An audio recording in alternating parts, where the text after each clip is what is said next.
আসসালামু আলাইকুম এবং নমস্কার। আমি ডাক্তার পীযূষ মজুমদার। আমি একজন নিউরোলজিস্ট। নিউরোমেডিসিনে এমডি কমপ্লিট করেছি। আজ প্রায় ৪ বছর হলো এবং আমি বর্তমানে সরকারি চাকরিতে জুনিয়র কনসালটেন্ট হিসেবে নিয়োজিত আছি। ইউনাইটেড ডায়াগনস্টিক সেন্টার ফেনীতে গত প্রায় ১ বছরের কাছাকাছি হচ্ছে। আমি প্রতি শুক্রবার দুপুর ২টা থেকে ৫টা এবং সোমবার ২:৩০ থেকে ৫টা পর্যন্ত, ৫টা সাড়ে ৫টা পর্যন্ত রোগী দেখছি নিয়মিত।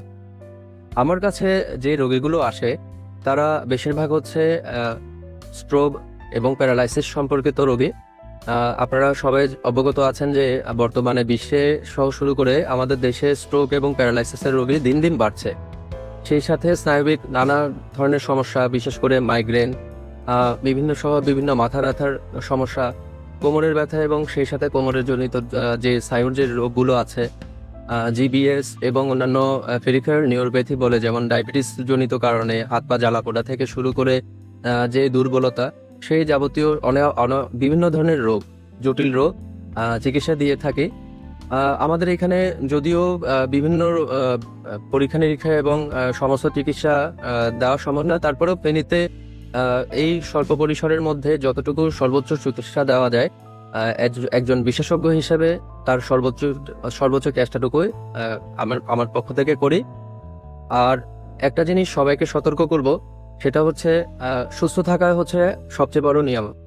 আপনি যত সুস্থ থাকতে পারবেন তত আমাদের আয়ু বৃদ্ধি পাবে। বিশেষ করে এই বর্তমান প্রেক্ষাপটে, যেখানে খাবারের থেকে শুরু করে সবকিছু, বায়ু দূষণ থেকে শুরু করে সবকিছুতেই আমরা একটা বিপন্নকর পরিস্থিতিতে আছে।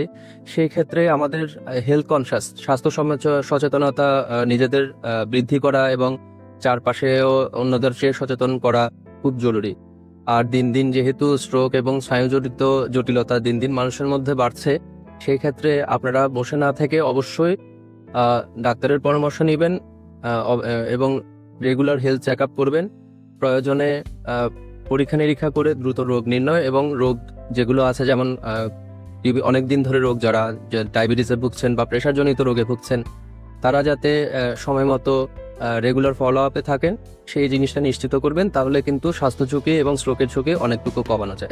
তাই আমি সবার জন্যই দোয়া করব, আপনাদের থেকেও দোয়া চাইব, যাতে সবাই সুস্থ থাকুন এবং আমরা একটা সুস্থ স্বাস্থ্যকর পরিবেশ যাতে তৈরি করে দিতে পারি। সবাইকে ধন্যবাদ।